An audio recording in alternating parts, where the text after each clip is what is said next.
meus não temam o bradar da tempestade.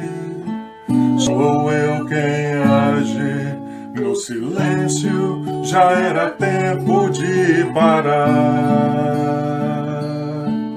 Acalma o coração, consola o seu irmão, espalha a esperança, isso vai passar.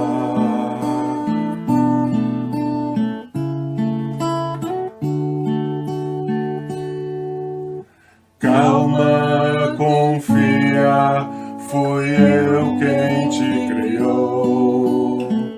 Tua missão maior sempre foi o amor. Te liberta da culpa, dos grilhões se libertou. Ilumina-te, ilumina, não há punição. Bem-aventurado que amor.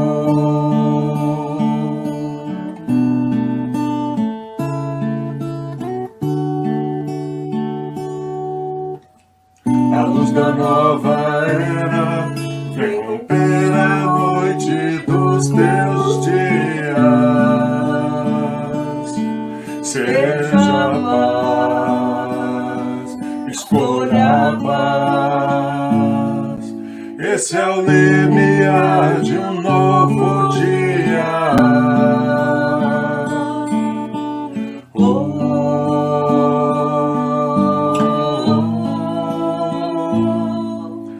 Renova-te, renova-te, a alvorada já se faz, e o meu reino é você. Renova-te,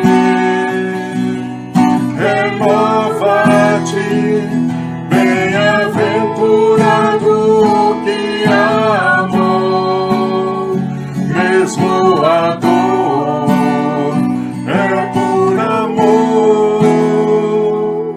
És minha criação, sinta no seu coração. És espírito imortal, seja livre, seja pleno, seja a luz. Renova-te, renova-te, a alvorada já se faz, e o meu reino é você. Renova-te,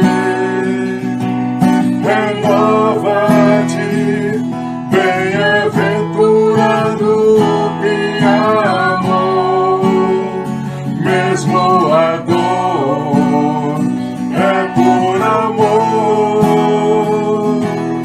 Renova-te, renova-te.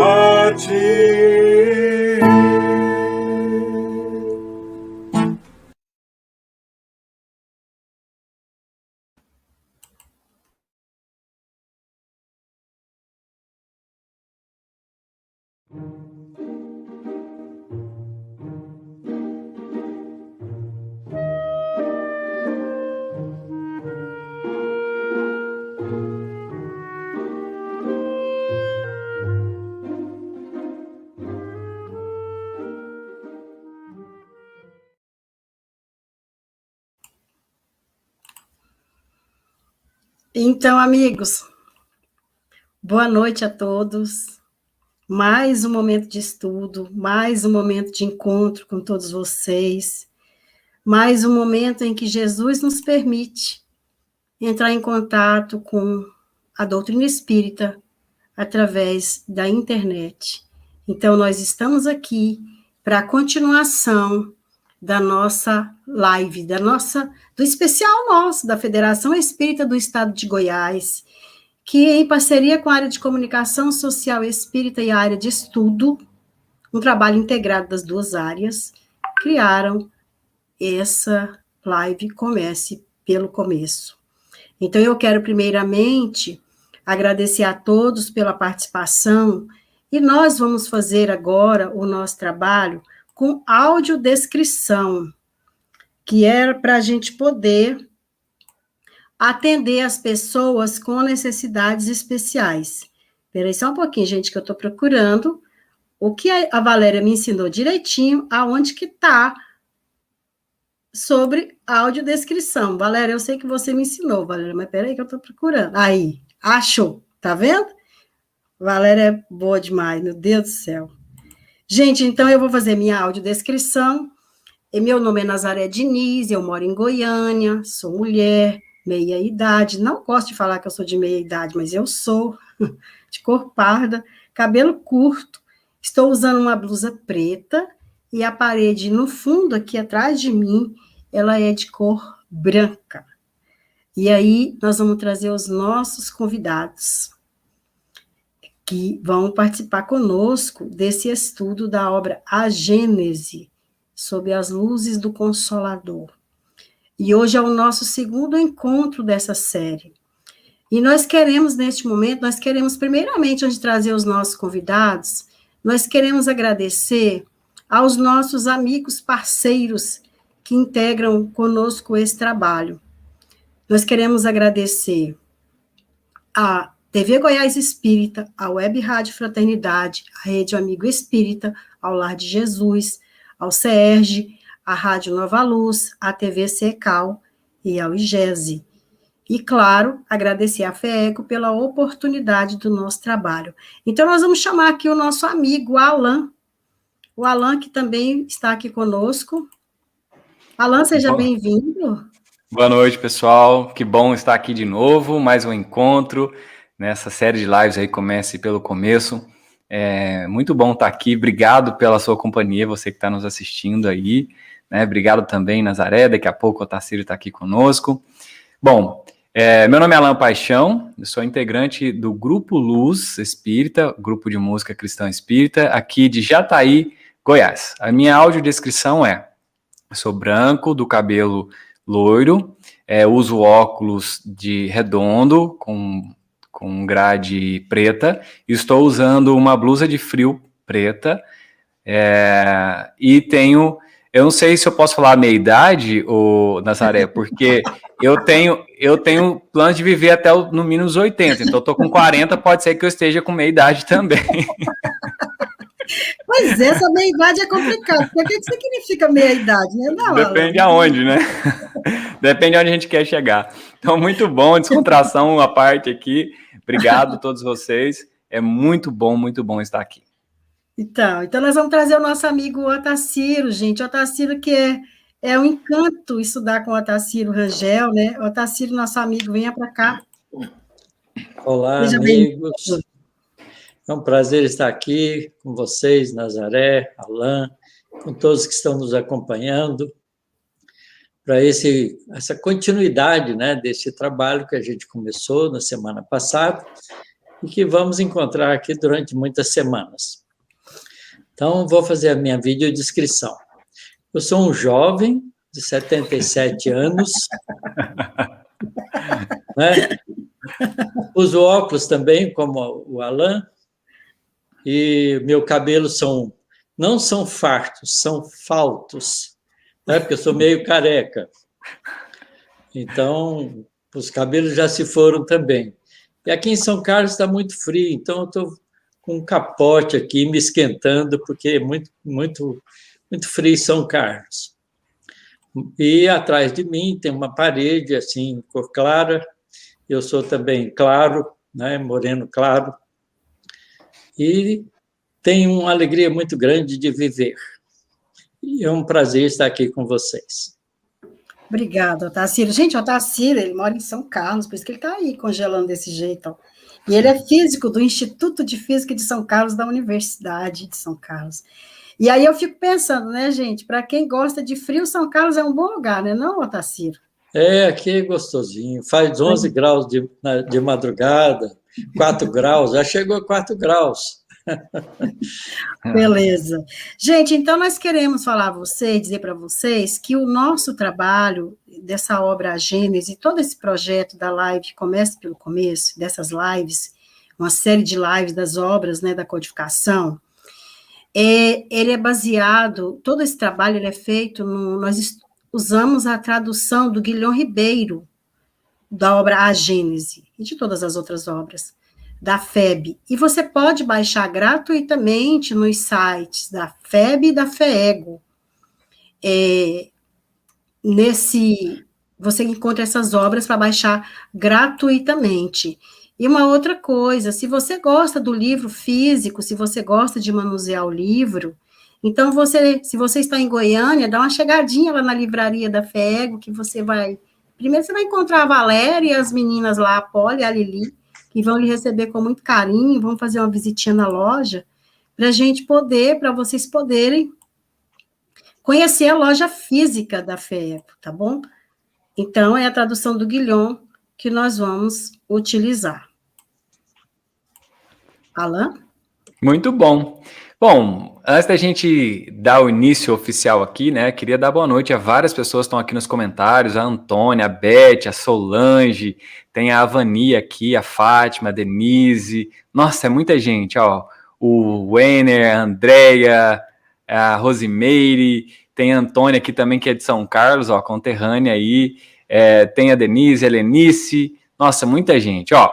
Mas para a gente fazer esse negócio ficar mais conectado, né, com mais almas conectadas aqui, vamos fazer o seguinte, se você estiver assistindo pelo seu celular, pega seu dedinho aí, clica nesse joinha aí, ó, tem um joinha, clica aí para a gente entender que você está conectada conosco.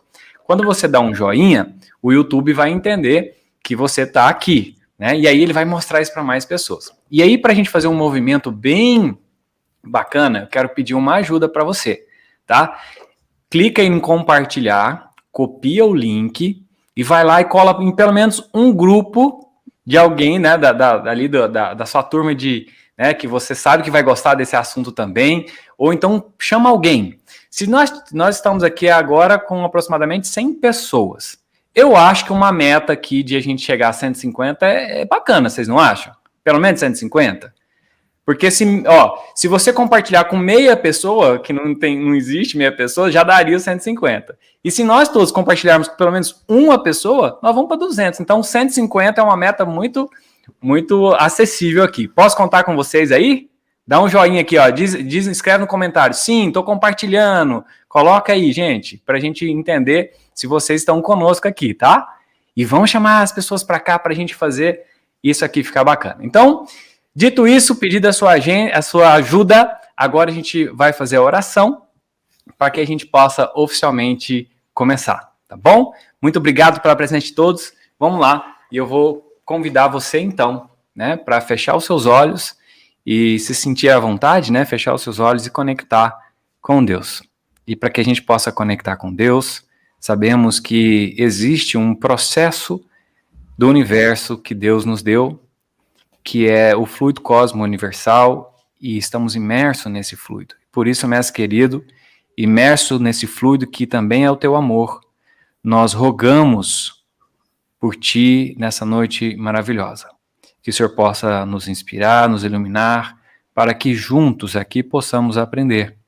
Pedimos que alcance o lar de cada um que está conectado conosco, cada família, cada um nas suas lutas diárias, pela evolução, e que nós possamos, Senhor, sair daqui muito melhores do que entramos.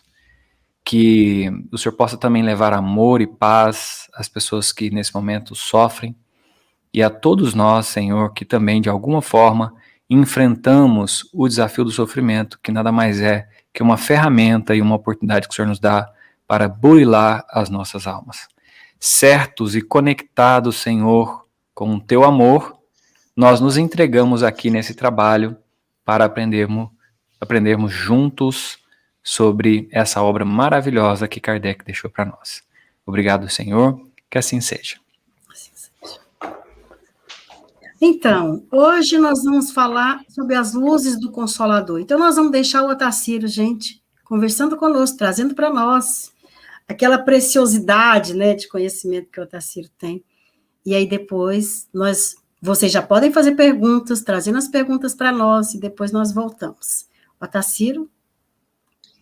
Muito bem. Então, hoje nós vamos começar pelo começo, o primeiro capítulo da Gênese, onde Allan Kardec faz um brilhante comentário, uma discussão muito exuberante, né, sobre o caráter da revelação espírita. Então, aqui ele usa a palavra revelação, caráter da revelação espírita. Então, para a gente entender isso, é preciso que a gente compreenda o que significa revelação. Então, ele começa dizendo o seguinte, né, que revelação significa, e vem do latim revelar, cuja raiz velum, véu, significa literalmente sair de baixo, de sob o véu. E figuradamente significa descobrir, dar a conhecer uma coisa secreta ou desconhecida. Em sua acepção vulgar, mais genérica, essa palavra se emprega a respeito de qualquer coisa ignorada, que é divulgada, de qualquer ideia nova que nos põe ao corrente do que não sabíamos. Então, desse ponto de vista, todas as ciências que fazem, né, que trazem o conhecimento, que fazem conhecer os mistérios da natureza, são revelações. E a gente pode dizer que há para a humanidade uma revelação incessante, porque nós estamos sempre descobrindo coisas novas. A astronomia, por exemplo, revelou o mundo do cosmos, né? O mundo astral, que não conhecíamos. A geologia revelou a formação da Terra, a química, a lei das afinidades, todos os processos reacionais das moléculas que a gente estuda. A fisiologia, as funções do organismo. E assim por diante, cada uma das ciências são reveladoras de um determinado aspecto do conhecimento que vão sendo revelado, desvelado através dos experimentos, através das investigações, através das conquistas da capacidade do cientista de fazer pergunta e buscar respostas. E nesse sentido, então, todos os cientistas que a gente conhece são reveladores. Copérnico, Galileu, Newton, Laplace, Lavoisier, Einstein, não é? Todos os cientistas que a gente conhece são reveladores, porque eles trazem para nós esse conhecimento através das investigações. Não é? Então, esse caráter de revelação ele tem um amplo significado. Mas Kardec chama atenção para esse tipo de colocação também, dizendo a seguinte coisa: a característica essencial de qualquer revelação tem que ser a verdade. Revelar um segredo é tornar conhecido um fato. Se é falso, já não é um fato. Por consequência, não existe revelação. Veja, isso é muito importante que a gente tenha isso em mente. Toda revelação desmentida por fatos deixa de o ser, especialmente se for atribuída a Deus, porque Deus não se contradiz. Então, não podendo Deus mentir, nem se enganar, essa revelação não pode emanar dele se ela for falsa. Então, deve ser considerado como um produto de uma concepção humana que foi enganosa. Às vezes até bem intencionada, mas enganosa. Então, é importante que a gente compreenda que o significado mais profundo da revelação vem em busca daquilo que é verdadeiro. Agora, esse conceito de verdade é um conceito muito discutível, porque todo mundo acha que tem a sua própria verdade. Então, para a gente não ficar particularista com esse conceito, a gente tem que definir o que é verdade. Então, verdade são todas as leis da natureza, porque são leis da natureza. Então, todas as leis da natureza são leis verdadeiras. A lei da gravitação universal, mais do que verificada, é uma lei da natureza e, portanto, é uma verdade.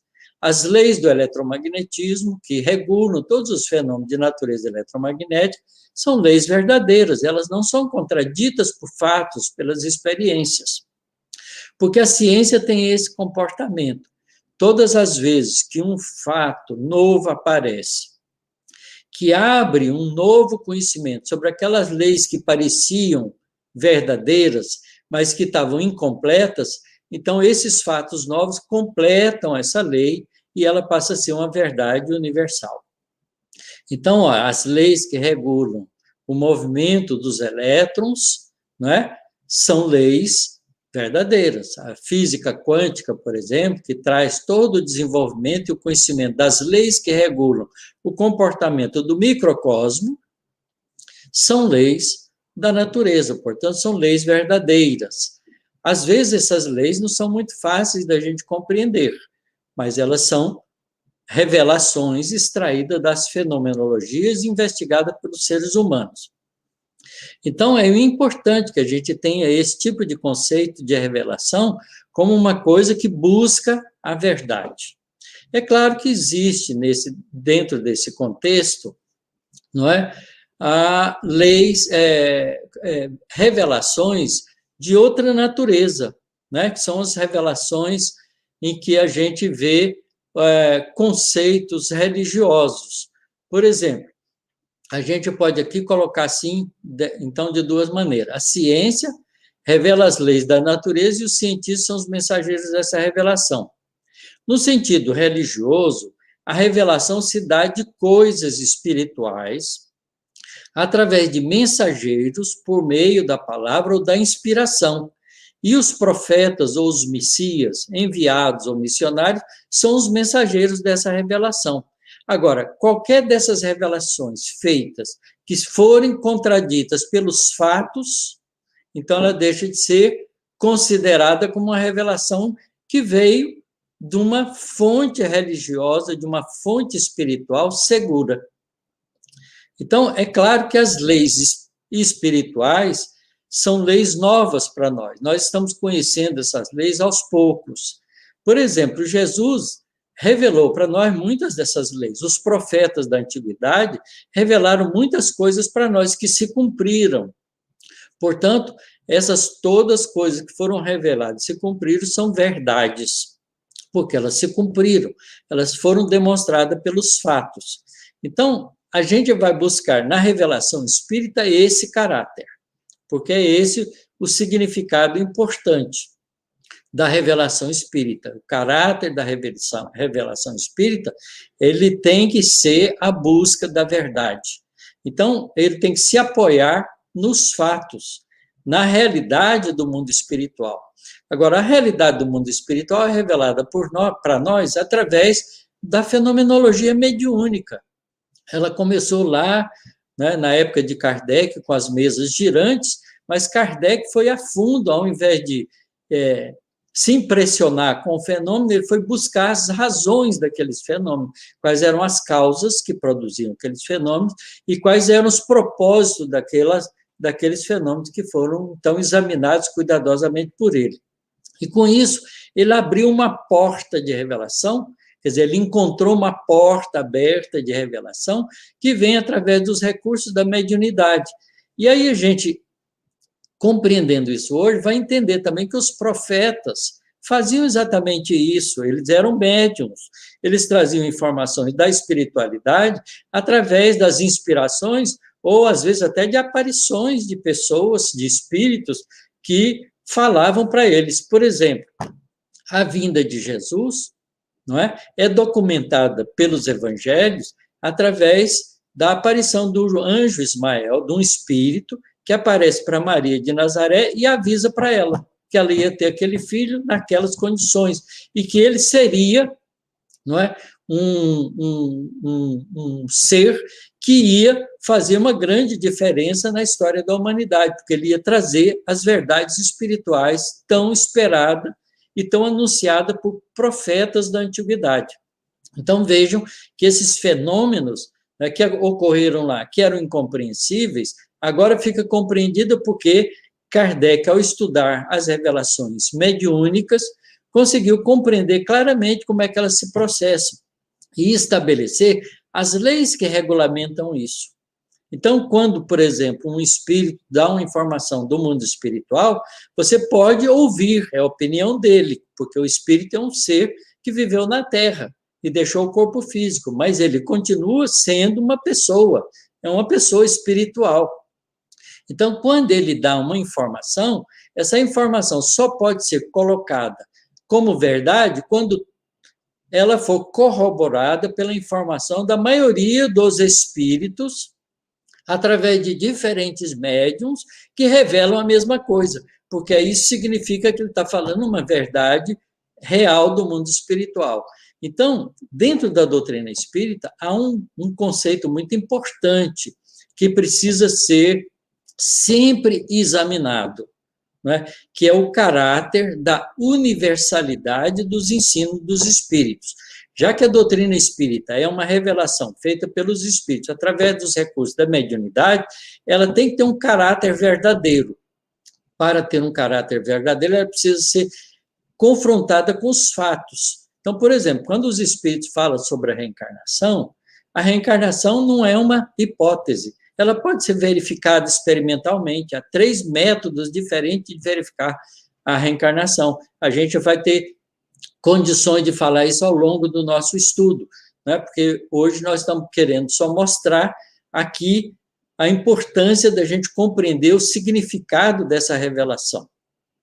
E outra coisa a mais é que essa revelação está dentro de um contexto, de um plano espiritual mais amplo para o nosso planeta Terra, porque nessas revelações a gente pode considerar que a gente tem para o nosso mundo ocidental, e certamente que isso é abrangente para o mundo inteiro, 3 revelações importantes.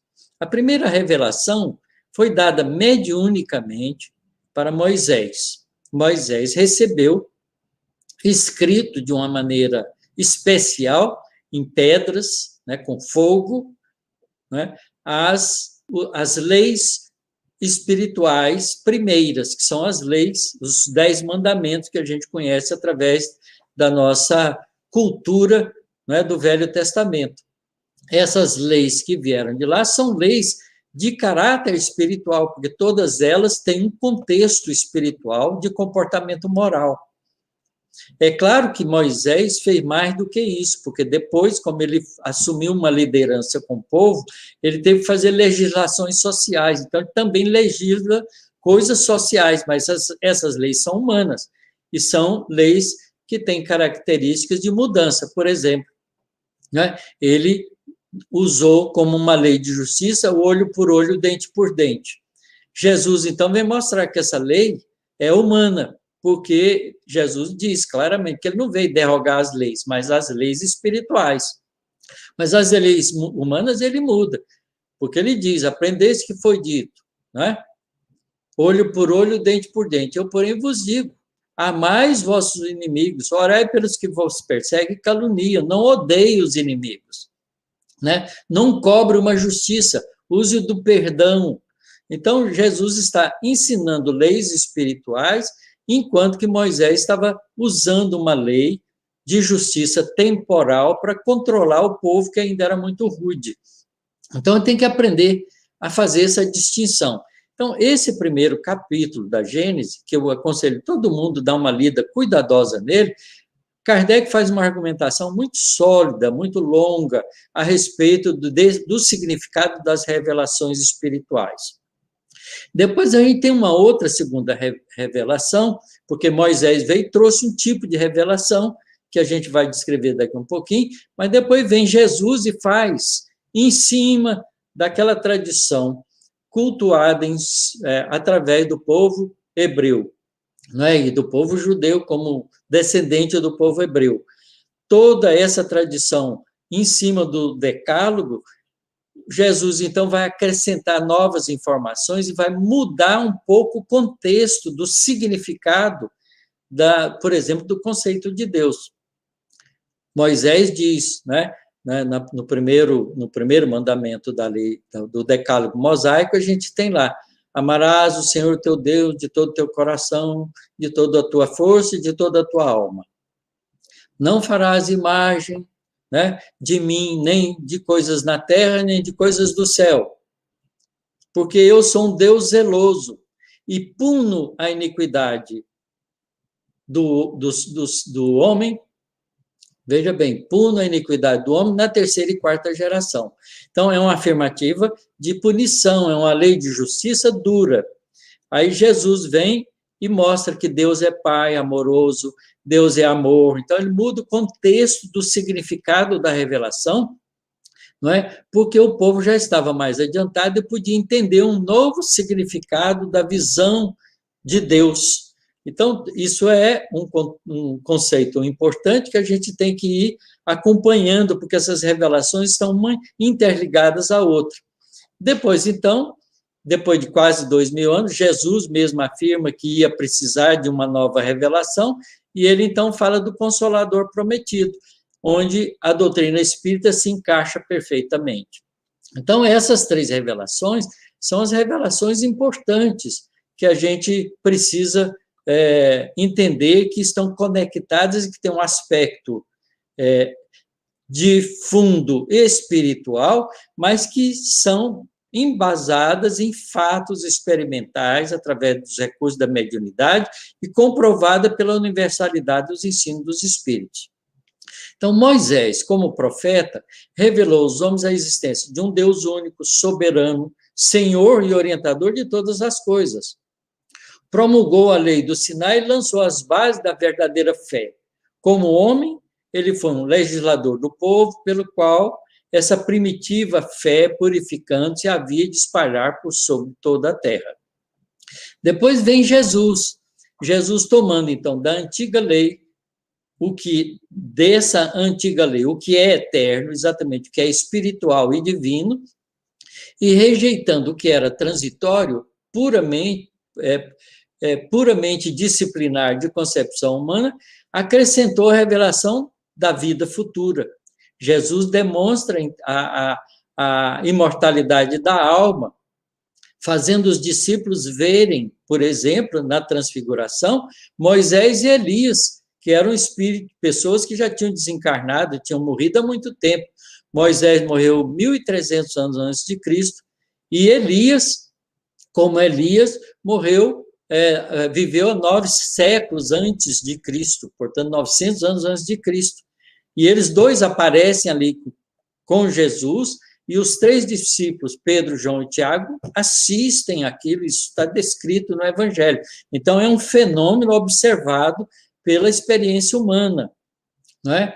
Então, ele demonstra a imortalidade da alma também com a própria presença dele depois da crucificação entre os discípulos, durante muitas vezes, aparecendo em lugares fechados, acompanhando os discípulos em pesca, né? Acompanhando os 2 discípulos na estrada de Emaús. Então, a gente vai vendo que há uma demonstração experimental, um fato real que ocorre e que são testemunhadas pelas pessoas que participaram disso.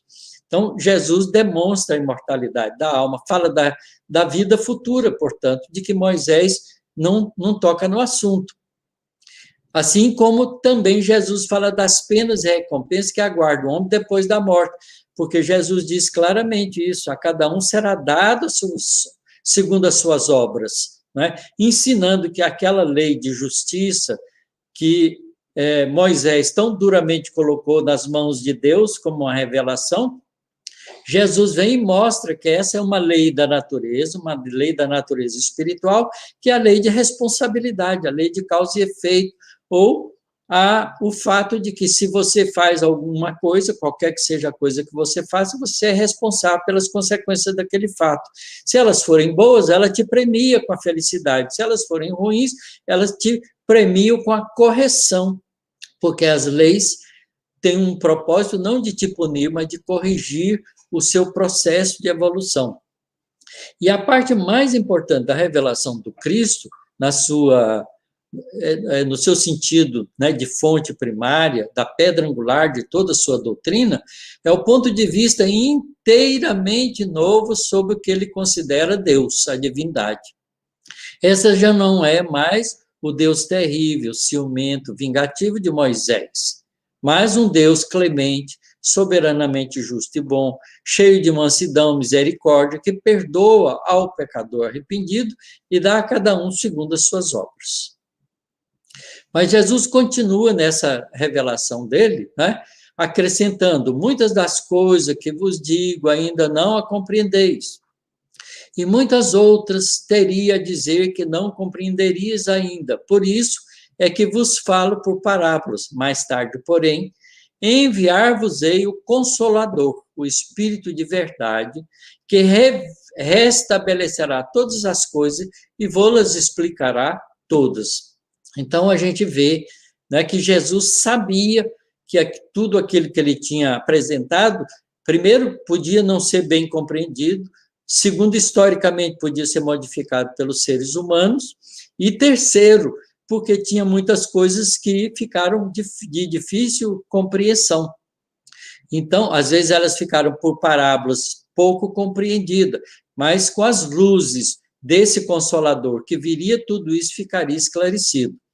Então, se o Cristo não disse tudo quanto poderia dizer, é que julgou conveniente deixar certas verdades na sombra até que os homens chegassem ao estado de compreendê-las. Isto é, esperar mais processo de aprendizado, de desenvolvimento, de evolução da humanidade.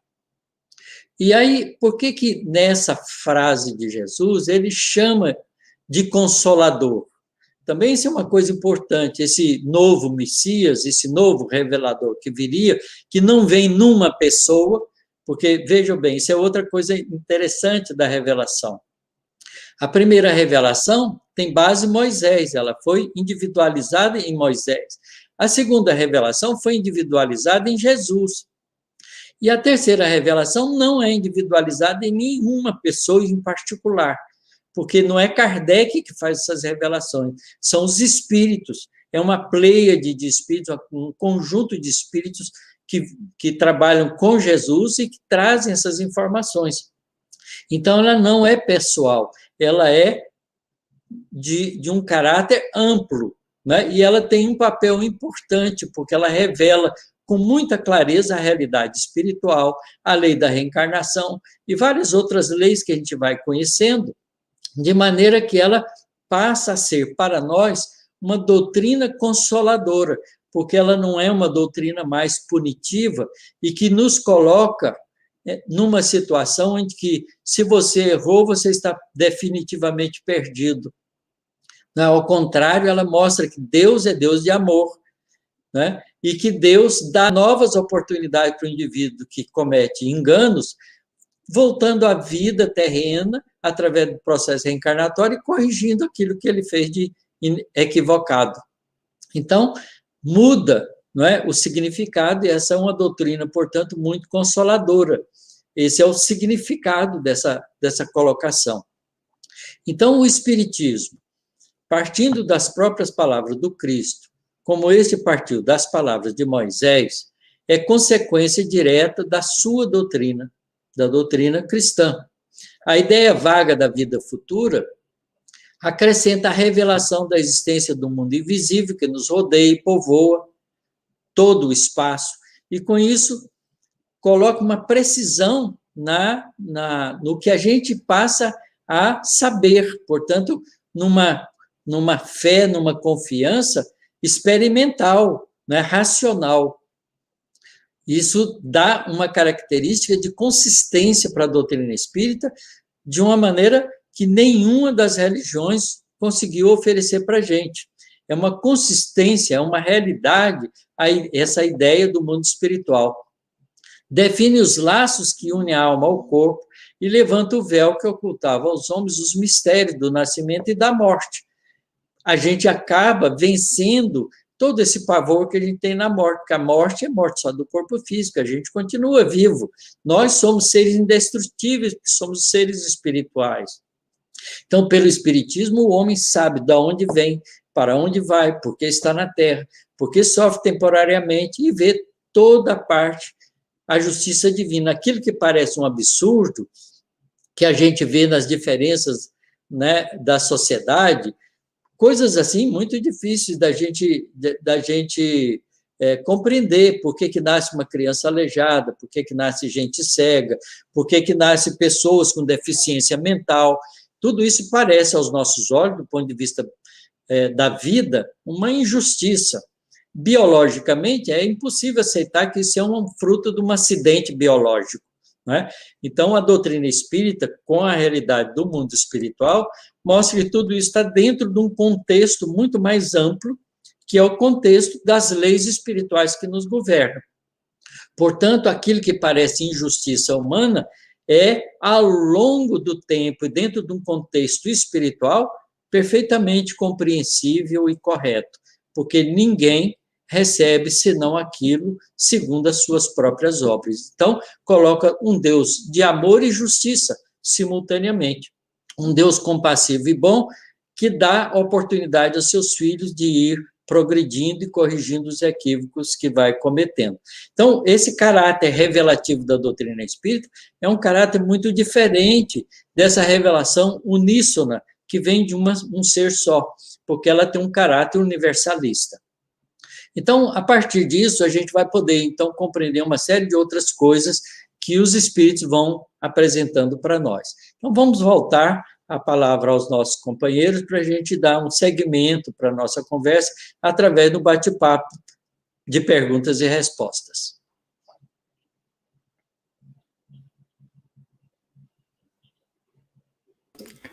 Muito bom, né? Eu estava aqui lembrando, quando eu era criança e eu acreditava que as nuvens eram feitas de algodão, né? Tem até uma música, né? Um dia me disseram que as nuvens eram feitas de algodão. E aí as revelações, conforme a gente vai crescendo, né? E a gente pode fazer esse paralelo com o crescimento espiritual, né, Otacílio? As revelações nos chegam, né? E aí eu até quero colocar uma pergunta da Valéria aqui que contextualiza o que eu estou dizendo, que eu achei bem interessante, né? Assim, a gente tendo acesso a essas revelações, né? A gente ainda assim não consegue entender as leis divinas, né? O que você acha que falta ainda como um todo, Otacílio, para que a gente, de uma vez por todas, possa cair em si, né? Dentro dessas revelações que estão escancaradas aí para nós? Olha, eu queria dizer aqui a seguinte coisa. No Livro dos Espíritos, né, a pergunta 19 e 20 do Livro dos Espíritos mostram as duas portas do conhecimento que a gente tem. Kardec pergunta na questão 19 a seguinte coisa: não pode o homem, pelas investigações científicas, penetrar alguns dos segredos da natureza? Os espíritos respondem: a ciência lhe foi dada para seu adiantamento em todas as coisas. Ele, porém, não pode ultrapassar os limites que Deus estabeleceu. Essa parte da ciência. Quais são os limites que Deus estabeleceu? Né? A rigor, são as nossas percepções corporais. Porque as nossas percepções corporais é que não deixam a gente conhecer tudo. Porque a gente não percebe o mundo espiritual diretamente, tão facilmente como a gente percebe as coisas com a nossa visão, com o nosso tato, com os nossos sentidos. Mas mesmo os nossos sentidos, eles são limitados. Então, por causa disso, Kardec faz a pergunta número 20. Dado é ao homem receber, sem ser por meio das investigações da ciência, comunicações de ordem mais elevada acerca do que lhe escapa ao testemunho dos sentidos? Então, é uma revelação agora espiritual. Você vê, a revelação da ciência vem pelo trabalho dos homens, a revelação espiritual vem através dos recursos da comunicabilidade dos ensinos dos espíritos para nós e a nossa verificação desses ensinos através das análises e comprovações que a gente vai fazendo. E aí os espíritos respondem: sim, se o julgar conveniente, Deus pode revelar o que a ciência não é dado a apreender. Só que a gente tem tido essas revelações sempre em adiantamento ao nosso nível de entendimento, para responder à pergunta da Valéria. Quando Jesus veio, ele falou da reencarnação, mas quase ninguém entendeu. Quando a gente lê o Evangelho segundo o Espiritismo, no capítulo 4, a gente vê claramente, Kardec relaciona ali todos os ensinamentos de Jesus relacionados com a reencarnação. E quando ele identifica, por exemplo, né? João Batista, como a reencarnação de Elias, ele mostra qual é o mecanismo, porque a gente acompanha que João Batista foi filho de Isabel e Zacarias, não é? Então, o Elias vem e nasce como João, um corpo novo. Então, o processo reencarnatório faz parte das leis espirituais que nos governam. Agora, a gente passou quase 2000 anos sem entender isso. Foi preciso que a doutrina espírita viesse e mostrasse como é que funciona a reencarnação. Porque doutrinas reencarnacionistas existem em vários povos antigos, né? Pitágoras era reencarnacionista, ele aprendeu as ideias da reencarnação no Egito Antigo, que também era reencarnacionista, né? Tem várias filosofias orientais reencarnacionistas. Buda fala sobre a reencarnação, não é? Confúcio, Lao Tse, todos eles, de alguma maneira, falam suavemente, superficialmente da reencarnação, mas não tinha condições de entender. Agora a gente tem condições de compreender, inclusive, o mecanismo, como é que é o processo reencarnatório. Então, a gente sabe da lei da reencarnação e como ela funciona. Então, foi preciso a gente adiantar esse tempo todo. Por isso, todas as leis espirituais que nos chegam através das revelações são leis em adiantamento para ajudar o nosso progresso espiritual. É que nem o professor que chega e vê o aluno ali aprendendo um teorema de matemática, e aí ele anuncia para ele um novo teorema. O aluno fica meio confuso, não compreende muito bem, mas depois que ele vai estudar, ele aprende aquilo e compreende que aquela fala do professor adiantou para ele na curiosidade, na busca de um entendimento melhor. Então, é assim mesmo, a gente vai aprendendo lentamente, porque o processo de esbarrar com as realidades espirituais requer um amadurecimento interior nosso. Muito bom. Tem um comentário bem interessante aqui. Nazaré, vou colocar aqui pra gente. Deixa eu pegar aqui. O pessoal escreveu pra caramba aqui, né? Muito bom. Deixa eu ver aqui. Só um minutinho que eu não tô encontrando. Tava no gatilho aqui, aí entrou nos comentários e eu me perdi.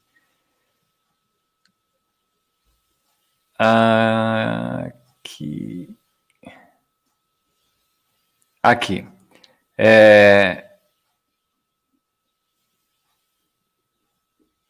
Notei errado, gente. Me perdoa, me perdi aqui.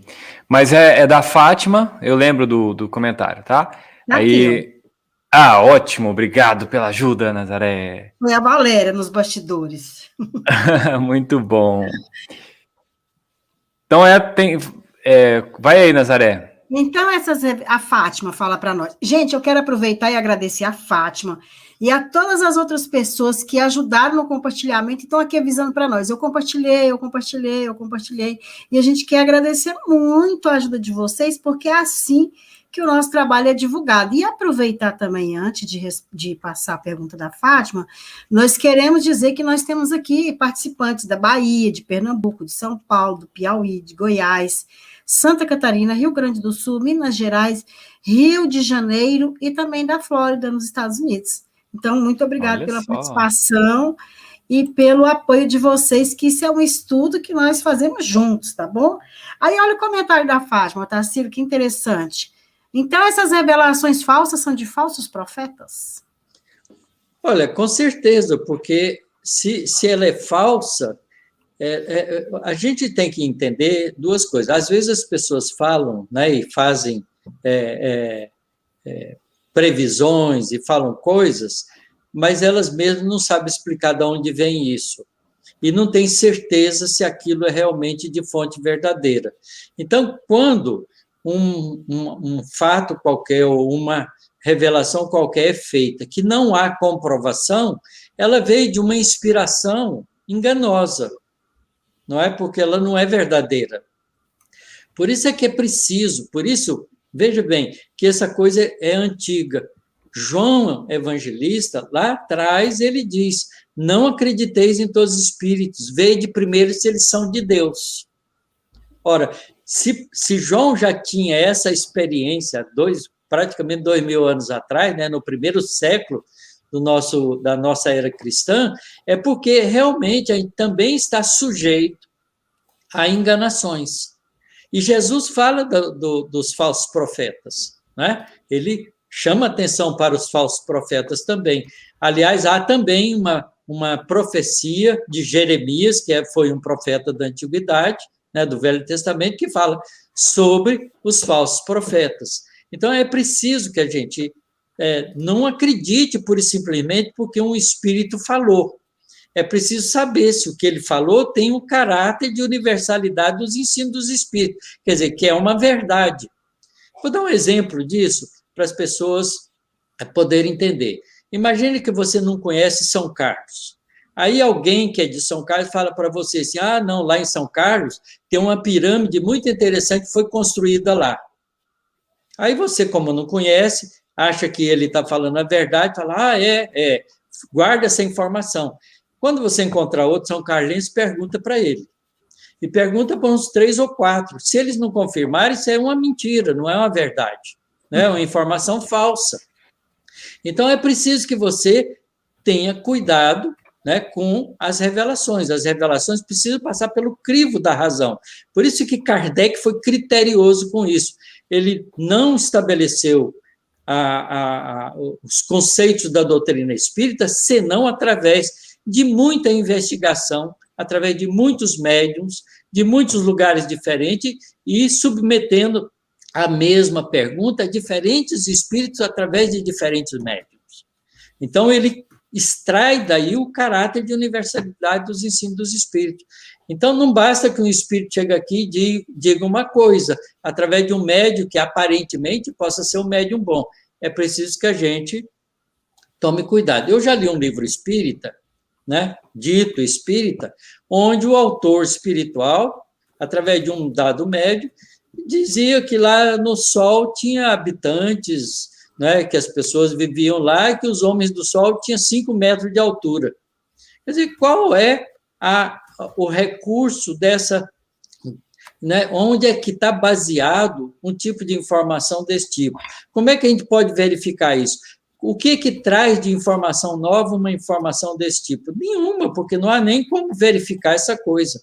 Então, é uma revelação falsa. Você não precisa acreditar nisso. Então, tem que ter bom senso, tem que fazer uma análise das coisas.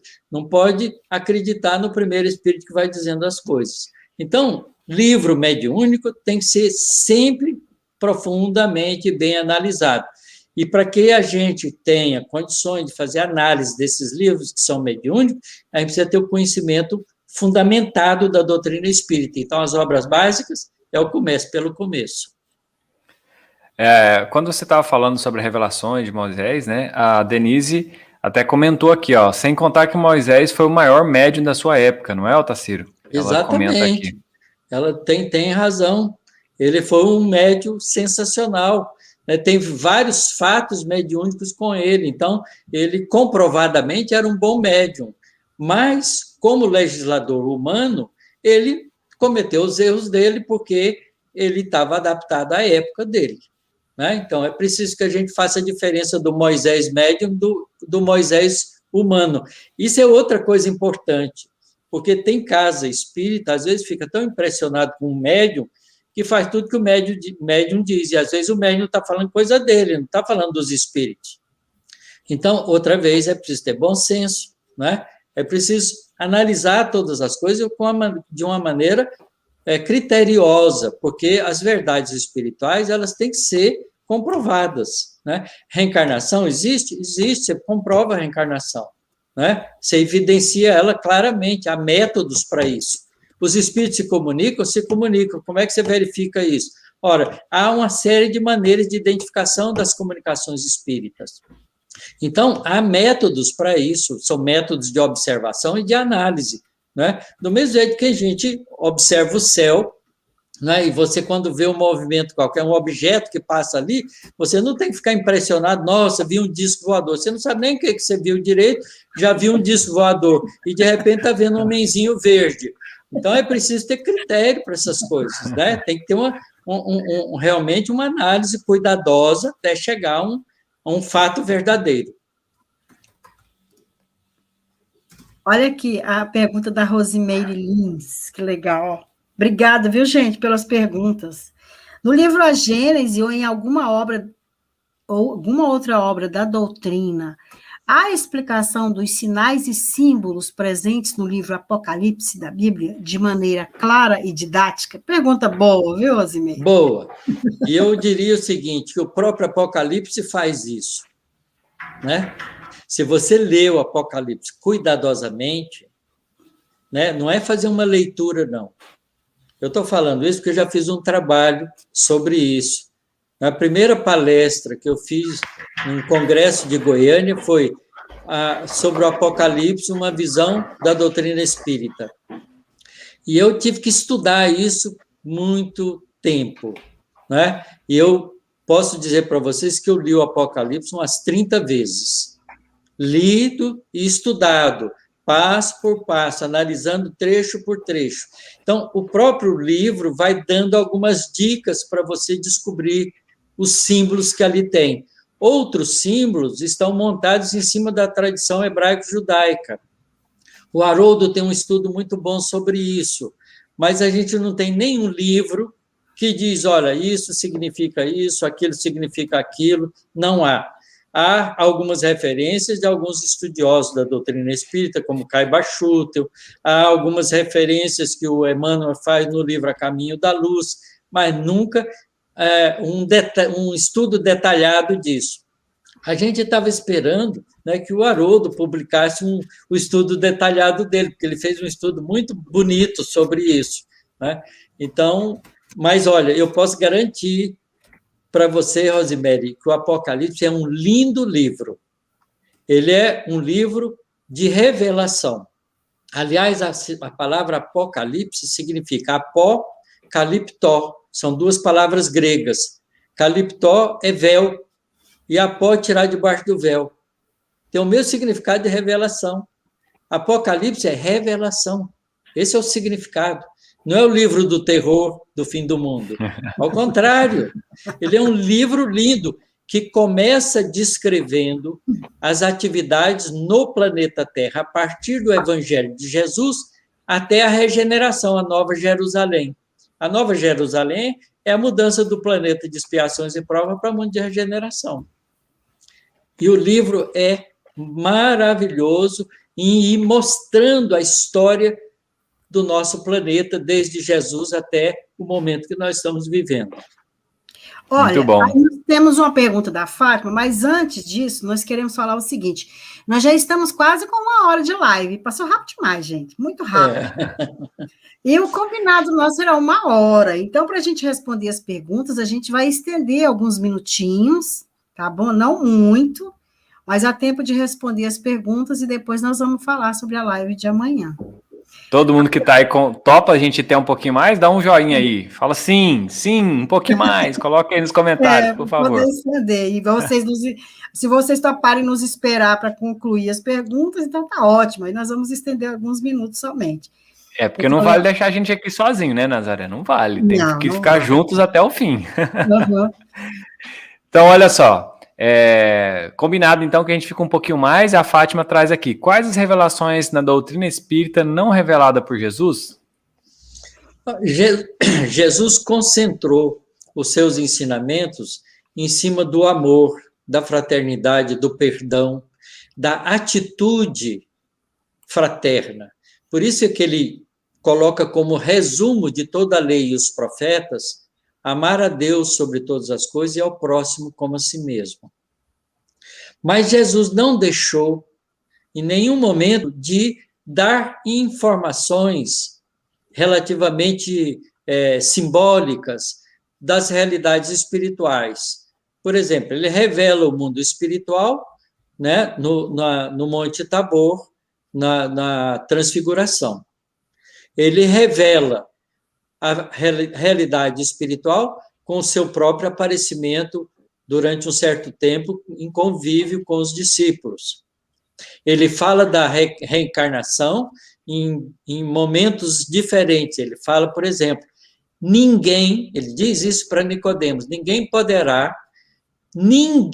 isso é regra, ninguém poderá ver o reino do céu se não nascer de novo. Agora, o que era nascer de novo? Nem o Nicodemos, que era doutor da lei, entendeu. Como é que eu, velho, posso entrar no ventre da minha mãe para nascer de novo? Né? E Jesus, então, fala para ele, olha, se você que é doutor da lei não entende as coisas que eu estou falando da terra, imagina se eu falar das coisas do céu. Então, Jesus mostra que há muita coisa para aprender, tá certo? E que ele não podia revelar, porque ainda o povo não tinha compreensão para isso. Então, ele deixa sementes dessas verdades. E ele, então, explica para o Nicodemos que o que vem da carne é carne e o que vem do espírito é espírito. E da carne a gente sabe de onde vem do pai e da mãe. Aí o espírito a gente não sabe de onde vem, porque o espírito é como o vento. Ele sopra e você não sabe de onde ele vem, para onde ele vai. Porque quando você pega uma criancinha no braço, você fala assim, o filho de fulano e ciclano. Mas quem é o espírito que está ali? Ninguém sabe. Tá certo? Porque a gente não conhece a história espiritual dele. Através dos recursos da doutrina espírita, hoje já começa a saber. Então, outra coisa que Jesus mostra é que os espíritos podem se comunicar com a gente, porque ele expulsa, né, expulsa demônios, entre aspas. Jesus ajuda os espíritos que perturbavam as pessoas. Há várias cenas, né, episódios de Jesus curando as pessoas ditas na época endemoniadas, que eram possuídas pelos espíritos infelizes. Então, os espíritos se comunicavam. Tem um espírito até que se revela para Jesus através de uma pessoa possessa, dizendo, nós somos falange. Quer dizer, eles eram muitos espíritos. Não era um espírito só que estava perturbando aquela pessoa, eram muitos. Então, ele também deixa entrever a realidade espiritual, tá certo? Então, Jesus dá semente de quase todas as leis espirituais que a doutrina espírita deixa com muita clareza agora para a gente ver. Então, a doutrina espírita clarifica essas leis, clarifica esses conhecimentos e detalha, tá certo? Hoje, então, a gente tem um conhecimento da realidade espiritual muito, muito mais profunda do que aqueles que puderam conviver com Jesus naquela época. Muito bom. Aí nós temos a pergunta do Ener Ivan. Me perdoe se a pronúncia não for essa, viu?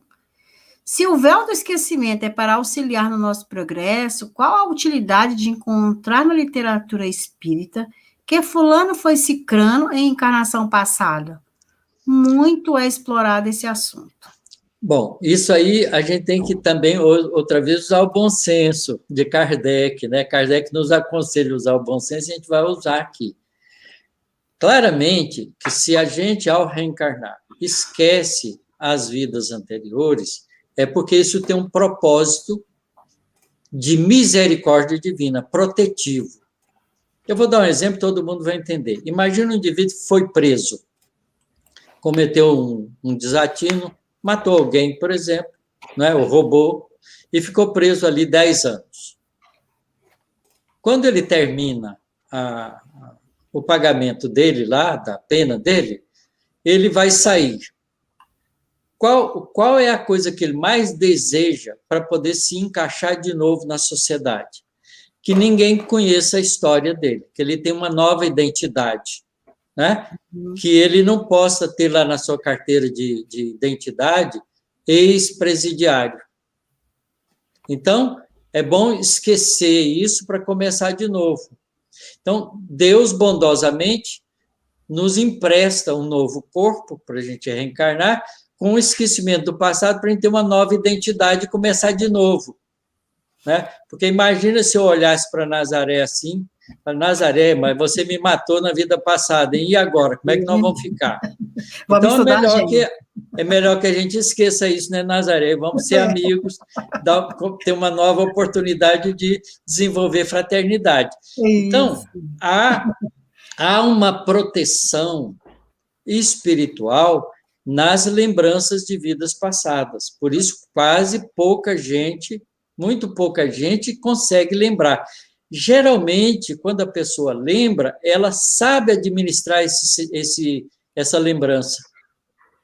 Porque quando você lembra da vida passada, que você foi, você lembra das coisas boas e das coisas ruins. E se você não tiver equilíbrio emocional para administrar as coisas ruins, você pode entrar em parafuso, ficar psicótico.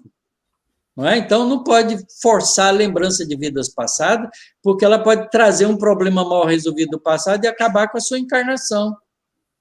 Então, isso não é aconselhável. Mas as pessoas gostam de saber o que foi na vida passada. Geralmente, que foi rainha, que foi uma pessoa importante, que foi príncipe, que foi um cientista, que foi um grande músico, e agora não sabe nada dessas coisas. É claro que isso não faz sentido, não é? Isso é uma busca de vaidade, você se envaidecer porque você lembra de coisas do passado e que você era importante lá. Isso não tem significado, a maioria dessas coisas que as pessoas colocam não faz muito sentido. Agora, na literatura espírita, quando aparecem essas revelações, é para mostrar o encadeamento da lei de causa e efeito e o processo de progresso do espírito. A gente vê isso, por exemplo, nos romances de Emmanuel, há 2000 anos e nos 50 anos depois, principalmente. Nos outros também. Então, a gente vê Emmanuel perdendo, como Públio Lentz, perdendo a oportunidade do encontro dele com Jesus, por causa do seu orgulho, mas vê ele depois, 50 anos depois, né, reencarnado no Nestório, como um escravo, né, grego, tá certo? Fazendo parte das hostes do trabalho cristão, procurando se regenerar. Então, ele vai mostrando que o processo evolutivo se dá através do mecanismo reencarnatório. Aí faz sentido essas menções aos processos reencarnatórios. Até por uma questão didática, né? Ajuda a gente a compreender essa evolução. Muito bom. Luiz Costa tá falando aqui, ó. Boa noite, pessoal. Uma dúvida. Allan Kardec era médium ou usava outros médios para ajudá-lo? Ele sempre usou outros médios para ajudá-lo. Ele não tinha mediunidade ostensiva, mas ele tinha uma certa percepção. Ele era muito bem inspirado, né? A inspiração é um tipo de mediunidade. Muitos escritores têm inspiração, muitos poetas têm inspiração. As inspirações, né, às vezes, vêm da realidade espiritual. Tem gente que, quando tem uma inspiração dessa, tem que parar e escrever, porque senão ele não lembra de novo, porque não é dele, está vindo de um espírito que está inspirando ele telepaticamente, por comunicação mente a mente, para que ele pudesse, então, realizar aquele trabalho. Então, Kardec tinha bastante aguçada essa percepção. Os espíritos o envolviam e ajudavam a escrever as coisas de maneira correta, inspirando-o. Isso ele fazia, ele tinha muito bem, mas ele não tinha mediunidade ostensiva, não. Ele usava médiums, vários médiums. A pergunta da Andréia. Olha, antes de fazer a pergunta da Andréia, teve uma pessoa, acho que foi o Wagner, que falou aqui para nós, que ele pode ficar até quase meia-noite, se for preciso, viu? Mas, Wagner, eu vou te falar, e outras pessoas também comentaram, nós não vamos ficar até quase meia-noite, é só um pouquinho. Só até 11h59, é brincadeira. Verdade. A pergunta da Andréia. Qual orientação você pode deixar para os irmãos que estão iniciando seus estudos da doutrina acerca de tantas obras disponíveis? Pois é, começa pelo começo. É esse o trabalho maravilhoso que a FEEGO está fazendo aqui. Comece pelo começo, né? Já que a gente está com esse programa tão bem organizado, de domingo fazer o Evangelho, segunda fazer a Gênese, terça fazer a Revista Espírita, quarta fazer o Livro dos Médiuns, quinta fazer o Céu e o Inferno, e sexta o Livro dos Espíritos. Quem puder, pegue os capítulos e vá lendo dessas obras e assistindo essas lives, porque vai tendo a oportunidade de acompanhar esse estudo e fazer uma base do conhecimento doutrinário. Porque quando você tem uma base do conhecimento doutrinário, você pode ler qualquer obra, que você vai ter recurso de análise. Porque se você vai ter conhecimento das coisas essenciais, né? É por isso que a doutrina espírita tem esse pilar maravilhoso do Pentateuco kardeciano. Essas obras são básicas porque elas é que dão a sustentação da compreensão das coisas espirituais. Se você lê as obras básicas, depois vai ler André Luiz, vai ler o Manuel Filomeno de Miranda, vai ler os livros de Emmanuel, né? Você vai tendo uma compreensão muito mais aguda desses livros e aproveitando eles muito melhor, porque eles vão abrindo leques, né, desenvolvendo esse conhecimento com novas informações. Eu aprendi muito com as obras de André Luiz, tá certo? As obras de André Luiz revelam para nós o mundo espiritual com detalhes. Mas se você não conhece os princípios básicos da doutrina espírita, aquilo parece fantasia. Tá certo? Uma vez alguém, né, da minha relação leu O Nosso Lar e depois me entregou o livro. Ele quis ler um livro espírita e queria ler O Nosso Lar porque estava todo mundo falando nesse livro. Falei, eu te empresto, mas você tem que saber ler esse livro, não é tão simples assim. Ele leu o livro, adorei o livro, é uma bela ficção científica. Foi essa a opinião dele, porque ele não compreendeu nada da realidade espiritual, porque ele não tinha base de conhecimento.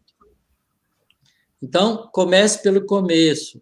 A orientação é essa, vamos estudar as obras básicas, para depois a gente ter substrato de conhecimento doutrinário para poder ler qualquer coisa, e poder ler qualquer coisa mediúnica, e dizer assim, esse livro aqui, esse médium aqui não é confiável, esse livro dele não é bom. Esse aqui é muito bom, esse aqui está bem consubstanciado em cima das bases da doutrina espírita. A gente sabe fazer essa distinção. Por isso a importância das obras básicas, né? Muito bom. O Leonardo está dizendo aqui, Leonardo Bruno, parece haver hoje, no nosso país, uma tentativa de se negar a ciência e os avanços que ela tem mostrado.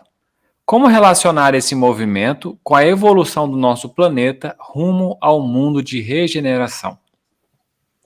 Olha, Leonardo, eu sou físico, cientista, trabalho em pesquisa e vejo claramente que a ciência nossa está dando passos preparatórios para o nosso mundo de regeneração. Nada dessas descobertas, dos desenvolvimentos tecnológicos, tudo que a gente tem conquistado com a ciência, vem abrir os novos recursos para a gente viver com fraternidade o mundo de regeneração.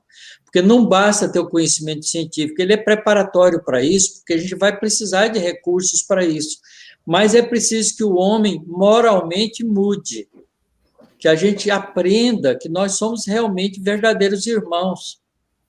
O que adianta a gente desenvolver toda essa ciência da economia e colocar essas teorias de economia na mão dos usurpadores das riquezas? Isso não faz sentido nenhum, né? Porque você está dando elementos para as pessoas usarem isso de maneira inadequada. Então, esses avanços que a gente tem tido na ciência, eles são providenciais, eles fazem parte do contexto evolucionário da humanidade no nosso planeta, preparando para a gente ter uma vida diferente à medida que a gente aprende a viver e utilizar esses recursos com fraternidade. Você veja, por exemplo, a ciência agrária desenvolveu tanto, a tecnologia agrária desenvolveu tanto, que a gente tem comida para todo mundo, mas tem mais de 1 bilhão de pessoas passando fome. Quer dizer, isso é uma contradição horrorosa, não é? Verdade. Por que está acontecendo isso? Quer dizer, a ciência desenvolveu e deu critérios de facilidade para uma vida melhor, mas o homem abusivamente utiliza isso em detrimento, né, das pessoas que mais necessitam. Veja, por exemplo, tem essa tecnologia toda que a gente tem hoje, que a gente está usando aqui também, mas ela ainda é de má qualidade pelo preço que a gente paga. Mas todos os donos desses recursos de tecnologia são podres de rico. Por que eles não convertem um pouco mais desse dinheiro na qualidade e no preço para que esse benefício seja benefício para todo mundo? Então, você veja que há uma disparidade entre o desenvolvimento da ciência e da tecnologia e o uso dela ainda egoisticamente. Por isso que a transição planetária se dará através da mudança moral do ser humano. Mas a ciência vai criar as condições, né, e a tecnologia para a gente ter uma vida mais liberta do peso da vida material para poder se dedicar aos valores espirituais.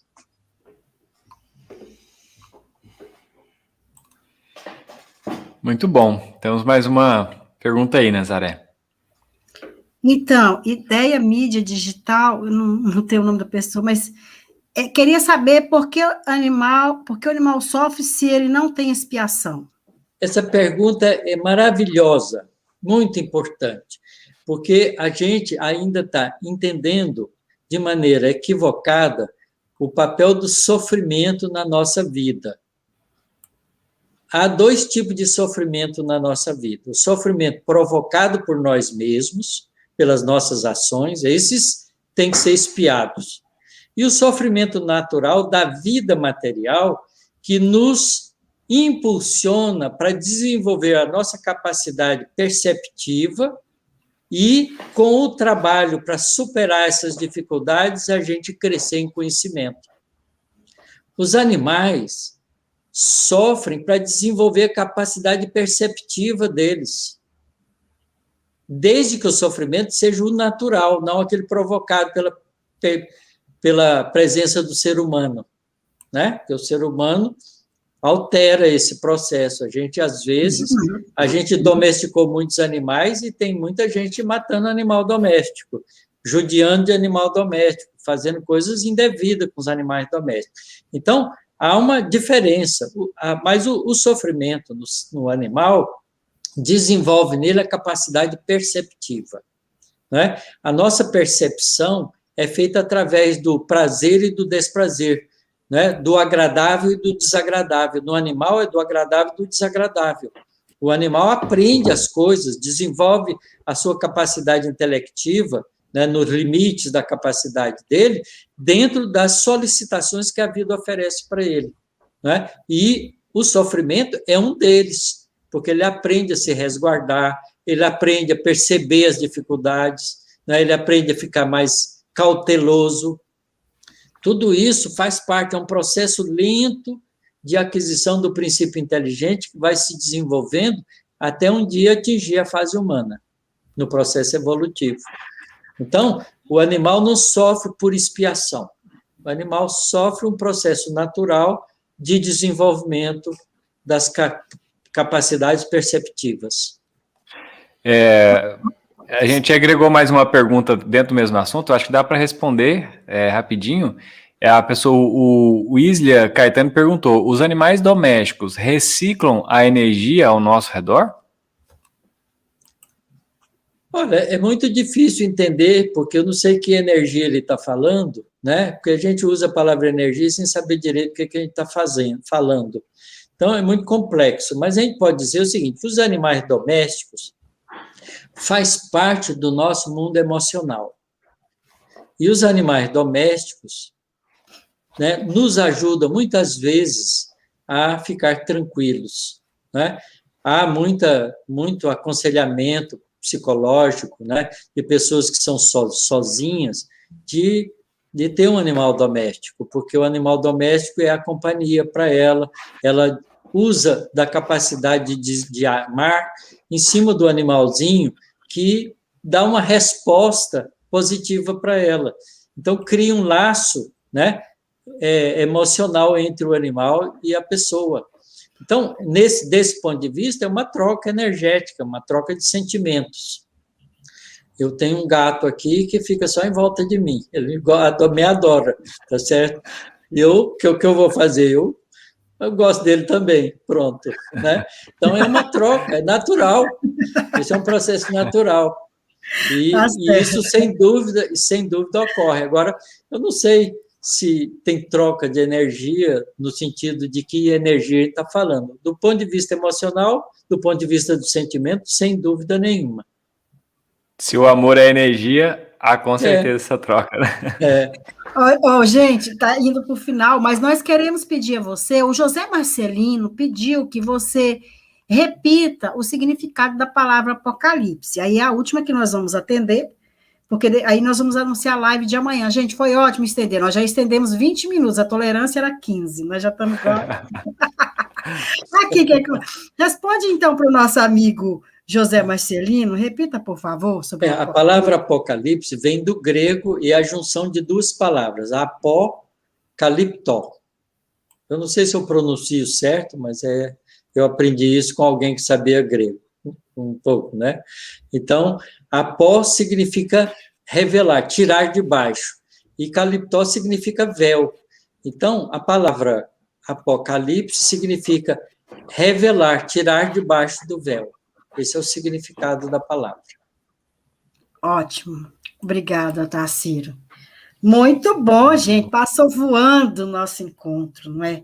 Mas amanhã nós temos mais um encontro. Continuamos o nosso estudo.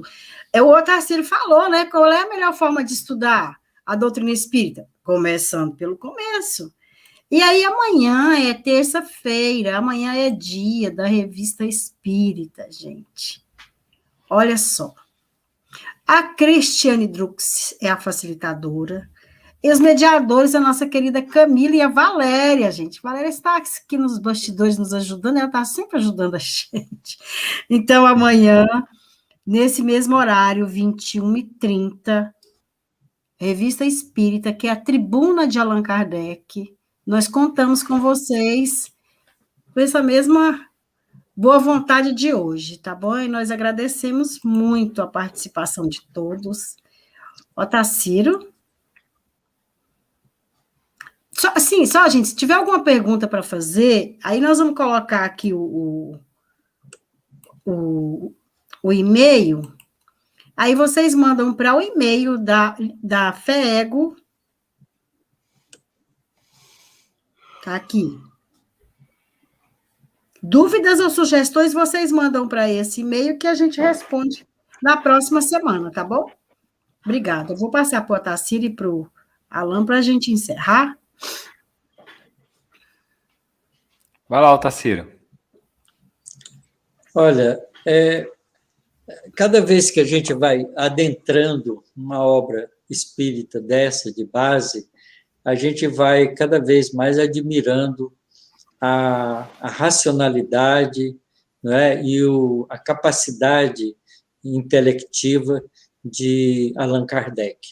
Eu considero Allan Kardec um gênio tão competente, tão grande quanto Isaac Newton. O Isaac Newton, com a queda de uma maçã, ele pôde fazer a pergunta certa, porque ele estava preocupado com o problema da gravitação. Quando caiu a maçã na casa dele, que ele estava no quintal da casa dele, ele perguntou: o que é que tem de comum com a queda da maçã e o movimento da Lua? E ele foi atrás da lei que regula isso e esbarrou com a lei da gravitação. Kardec faz esse mesmo tipo de ação com as revelações espirituais. Há um capítulo do Livro dos Médiuns, chamado Do Laboratório do Mundo Invisível, que é sensacional. A partir da materialização de uma caixa de rapé, Kardec desenvolve todo o processo de ação dos espíritos no mundo espiritual. Com a teoria dos fluidos, da modificação da mente sobre o fluido universal. É maravilhoso, nós vamos esbarrar com isso na Gênese também, porque há capítulos falando sobre isso. Então, eu continuo dizendo para todos vocês que nos ouvem, vamos estudar junto, continuemos, porque é uma alegria a gente poder fazer isso junto. Estudar sozinho é muito mais difícil. Então, nos abracemos e andemos juntos, porque chegaremos todos alegremente. Muito obrigado pela atenção de vocês. Muito bom. Lembramos que nós estamos só no primeiro capítulo. Tem muita coisa por vir aí, né? Muito obrigado a todos vocês que estiveram aqui conosco, que compartilharam. Então a gente já vai fazer um compromisso, ó. Na segunda-feira que vem, assim que vocês chegarem, e também nos outros estudos, né, durante toda a semana, assim que vocês entrarem nas nossas lives aí, já dá um curtir, chama as pessoas para cá, vamos reverberar. Se foi gostoso para você, se valeu a pena, imagina se você puder proporcionar isso para outras pessoas. Então, vamos convidar as pessoas para cá. Gratidão, muita paz, obrigado Nazaré, obrigado Otacílio e obrigado a FEEGO por proporcionar esses momentos de luz para nós. Nós que agradecemos, acima de tudo, agradecemos a participação de todos que nos ajudaram com perguntas, né? Contribuindo, compartilhando. Um momento de estudo maravilhoso. Gente, muito obrigada. Agradecemos a FEEGO por esse trabalho belíssimo. Comece pelo começo. E na próxima semana, se Deus quiser, estaremos aqui, o Otacílio trazendo mais um capítulo para nós, tá bom? Vamos encerrar com um belíssimo poema na voz do nosso que já amigo. serve como oração para nós, né? E é a nossa oração final, tá bom, gente? Obrigada e boa noite. Boa noite. Mas rogo-te, Senhor, de Maria Dolores, psicografia de Chico Xavier. Senhor, eu te agradeço não somente as horas boas da felicidade em que o meu coração, tranquilo e crente, dá-se ao louvor que te bendiz. Agradeço igualmente os dias longos em que varo o caminho a pedra e vento, nos quais me ensinam sem barulho através das lições do sofrimento como ser mais feliz. Agradeço a alegria que me dispensas pelas afeições, a bênção de ternura em cuja luz balsâmica me pões, sob chuvas de flor, e agradeço a amargura que a incompreensão me traga, o estilete da crítica ferina que tantas vezes me oprime o peito em chaga, para que eu saiba amar sem reclamar mais. Agradeço o sorriso da esperança, com que me fazes crer na verdade do sonho, a segura certeza com que aguardo o futuro risonho, pela fé natural. E agradeço-te a lágrima dorida, com que me alimpas a visão, a fim de que eu prossiga, trilha afora, sem caminhar em vão, sob a névoa do mel. Agradeço por tudo que me deste, a ventura, a afeição, a dor, a prova, o dom de discernir e o dom de compreender, o fel da humilhação que me renova, para que eu permaneça em ti no meu próprio dever. Mas rogo-te, Senhor, quando me veja, sob a perseguição e o sarcasmo das trevas, no exercício do bem, não me deixes perder a paz a que me elevas, nem me deixes ferir ou condenar ninguém.